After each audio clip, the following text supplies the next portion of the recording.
This is Introduction to Python, Unit 1. I'm your instructor, Eric Camplin, a content developer at Microsoft.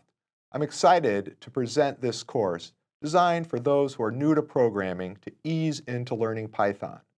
The student will cover basic programming concepts and do exercises that can be completed online using the Jupyter Notebook development environment, hosted on Microsoft Azure. Unit 1 focuses on Python language basics. Student will be able to develop and run programs in Jupyter Notebooks that utilize concepts as data types, variables, user input. They'll build functions, use operators, and conditional statements. We'll build while loops and increment variables, and we'll delve into troubleshooting errors. All key foundations to further learning in computer science. Each concept introduced has a video and examples and student coding task, and followed by additional programming practice.